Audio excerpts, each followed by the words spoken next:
صحابہ نے کہا یا رسول اللہ جس کے پاس پیسے نہ ہو، بخاری مسلم متفق علیہ حدیث ہے، نبی کریم نے فرمایا نا بھائی، مفلس تو وہ ہوگا جو قیامت کے دن احد پہاڑ کے برابر نیکیاں لے کے آئے گا۔ یا رسول اللہ اتنی نیکیاں پھر بھی مفلس ہے، پھر بھی غریب ہے؟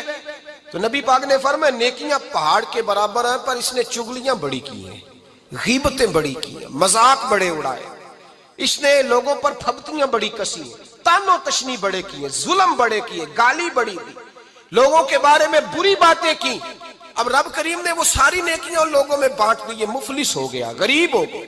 زیادتی نہیں کریں، ظلم نہ کریں، اپنی نجی زندگی سے لے کر گھر کے اندر سے لے کر اجتماعی زندگی تک زیادتی سے بچیں۔ میرے نبی کریم علیہ السلام نے اپنے غلاموں کو یہ درس دیا ہے، دیکھنا کبھی زیادتی نہ ہونے پائے، دیکھنا کہیں ظلم نہ ہونے پائے، دیکھنا کسی شخص کو تمہارے قول فعل سے، تمہارے مزاج سے تکلیف نہ پہنچے۔ میرے بھائیوں، حضرت وہب ابن منبہ علیہ رحمہ فرماتے ہیں کہ بنی اسرائیل کے اندر ایک بادشاہ محل بنانے جا رہا تھا۔ محل آج بھی جس آدمی کی سوسائٹی کے اندر 2-4 قلعے 2-4 ایکڑ کسی غریب کے آ جائیں، وہ یا تو اسے دھمکاتا ہے یا بلیک میل کرتا ہے، کچھ نہ ہو سکے تو پھر قتل ہی کرا دیتا ہے معاذ اللہ۔ اور یہ خبریں عام ہمیں سننے پڑھنے اور دیکھنے کو ملتی ہیں۔ بادشاہ محل بنانے جا رہا تھا، ایک غریب بی بی رہتی تھی، اس کی جھونپڑی بادشاہ کے محل کے نقشے میں آتی تھی۔ بادشاہ نے کہا بی بی منہ مانگی قیمت لے لو، خالی کر دو یہ مکان۔ بزرگوں کو اپنے جھونپڑیوں سے بڑی دلچسپی ہوتی ہے، بچے سوسائٹیوں میں چلے جاتے ہیں، ابا جی کہتے ہیں مجھے گاؤں میں رہنے دو، میرا یہی دل لگتا ہے، مجھے اس گھر سے دلچسپی ہو گئی۔ اماں کہنے لگی بادشاہ میں یہاں بیاہ کے آئی تھی، خامد انتقال کر گیا، اولاد اللہ نے دی نہیں، میں پکا ہوا پھالوں، گر جاؤں گی تو تیرا ہی ہے، لیکن مجھے اس آشیانے میں رہنے دے، یہ گھونسلہ میں نے تنکا تنکا کر کے بنایا ہے، مجھے رہنے دے، نہ مجھے نکال۔ کہنے لگا میرا نقشہ خراب ہوتا ہے۔ بی بی سارا دن مکان میں بیٹھی رہتی کہ میری جھونپڑی ٹوٹ نہ جائے، ظالم کی نظر میں آ گئی ہے کہیں میرا یہ آرزوؤں کا محل چکنا چور نہ ہو جائے، سارا دن ڈیوٹی کرتی۔ بادشاہ نے بھی 2-4 سپاہی کھڑے کر دیے، جب گھر سے نکلے تو بلڈوز کر دینا، مکان کو گرا دینا۔ وہ خاتون کتنی دن بندہ بیٹھ سکتا ہے؟ ایک دن سر شام گھر سے نکلی، 2-1 گھنٹے کے بعد واپس آئی تو مکان گر گیا تھا، دیوار بن گئی تھی۔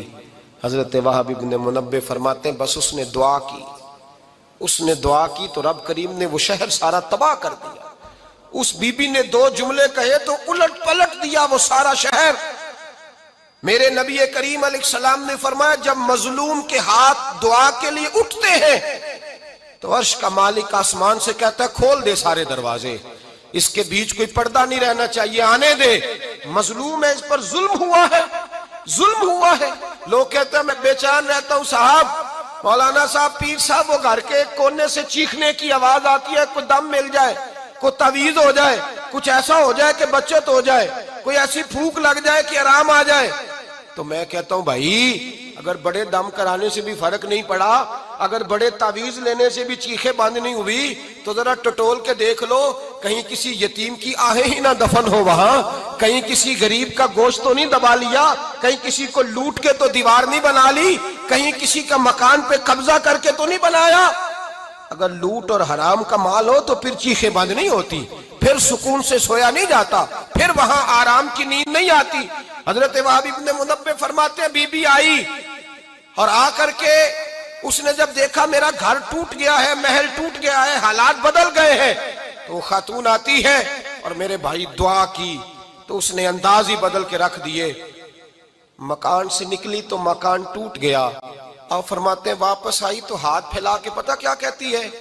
کہتی اے اللہ میں تو موجود نہیں تھی، بتا تو کہاں گیا تھا؟ تو بھی موجود نہیں تھا، میں تو نہیں تھی، پر تو کہاں تھا؟ بس رب کریم نے حضرت جبریل کو حکم دیا، فرمایا یہ بستی الٹ دو، ساری تباہ کر دو، یہ لوگ نہیں رہنے چاہیے، جو ظلم تو سہتے ہیں بغاوت نہیں کرتے، نہیں رہنے چاہیے۔ صاحب طبقات کہتے ہیں میرے مصطفیٰ کریم سید عالم صلی اللہ علیہ وسلم کے وصال ظاہری کے ایام قریب آئے تو حضور نے سرخ پٹی باندھی، تیز بخار ہے نبی کریم کو، 2 صحابہ سہارا دے کے مسجد میں لائے، نبی پاک علیہ السلام کو بظاہر سہارا دے کے لایا گیا، کریم رسول نے لوگوں کو جمع کیا، حضور آج کیا ہونے والا ہے، آج کیا کہا جائے گا، آج کس لیے میٹنگ بلائی ہے؟ نبی کریم کے کل صحابہ جب مسجد میں جمع ہوئے تو کھچا کھچ مسجد بھری ہے۔ وصال ظاہری سے چند یوم پہلے کی بات، نبی پاک نے فرمایا آج تمہیں کوئی جہاد کی ترغیب نہیں دینی، آج کوئی نیا پیغام نہیں دینا، آج تمہیں بتانا ہے کہ رب نے اپنے بندے کو اختیار دیا ہے، چاہے تو دنیا میں رہے، چاہے تو اس کی بارگاہ میں حاضر ہو جائے۔ اس عبد نے بارگاہ ربوبیت کی طرف لوٹنے کا ارادہ کر لیا ہے۔ حضرت صدیق اکبر رونے لگے تو صحابہ نے کہا تمہیں کیا ہوا؟ کہنے لگے سمجھ نہیں رہے، کسی کی بات نہیں کر رہے، نبی پاک تو اپنی بات فرما رہے ہیں، اس نے جانے کا ارادہ کر لیا۔ سنیے میرے بھائی، محبوب پاک نے فرمایا بھائی کسی شخص کو میری طرف سے کوئی تکلیف پہنچی ہو تو بدلہ لے سکتا ہے، بدلہ لے سکتا ہے، کسی کو تکلیف پہنچی ہو۔ صحابہ پھوٹ کے رونے لگے، محبوبہ کرم ہی کرم ہوا ہے، رحمت ہی رحمت آئی، آپ کے بارے میں گمان کرنے والا بھی دائرہ ایمان سے نکل جائے گا۔ حضور آپ کیا فرما رہے ہیں؟ فرمایا نہیں بھئی اٹھو۔ پیچھے سے جناب عکاشہ بن محصن اٹھے، ہاتھ کانپتے ہیں، آگے بڑھے، کہنے لگے یا رسول اللہ ایک جنگ کے موقع پر آپ نے درہ مارا تھا، ننگی پیٹھ پر صفیں سیدھی کراتے، بات دل میں رہ گئی ہے، میں نے بدلہ لینا ہے۔ نبی کریم نے فرمایا بلال دوڑ کے جاؤ، فاطمہ کے گھر درہ پڑا ہے، درہ لاؤ۔ سیدنا بلال حبشی کہتے میں گیا، دستک دی، سیدہ طیبہ طاہرہ حضرت فاطمہ فرمانے لگی بلال کیسے آئے ہو؟ اماں جی وہ درہ چاہیے تھا۔ سیدہ کو تشویش ہوئی، کہنے لگے بلال نہ تو جنگ پہ جانا ہے، نہ جہاد ہے، نہ کوئی ایسا موقع ہے، حضور کی تو طبیعت مبارک بظاہر بڑی علیل ہے، درہ کیا کریں گے؟ حضرت بلال عرض کرنے لگے اماں جی ایک صحابی بدلہ لینے لگے ہیں، صاحب طبقات نے جملے لکھے ہیں، کہتے ہیں بی بی صاحبہ نے درہ بھی دیا اور امام حسن حسین کو بھی باہر نکالا۔ فرمانے لگی عکاشہ سے کہنا 100 درے مارے، ان دو شہزادوں کے جسم پر نبی پاک کے قریب نہ جائے، میں نے 2 بچے پیدا ہی اپنے محبوب پر قربان کرنے کے لیے کیے، ان کو لے جائے۔ حضرت بلال کہتے ہیں میں 2 شہزادے لے کے آیا، اور جب دروازے میں میں لے کے پہنچا تو نبی پاک نے دیکھا تو آنکھوں میں آنسو آ گئے، فرمایا ان کو بٹھا دو، مجھے پتا ہے فاطمہ نے کیا کہہ کے بھیجا ہے۔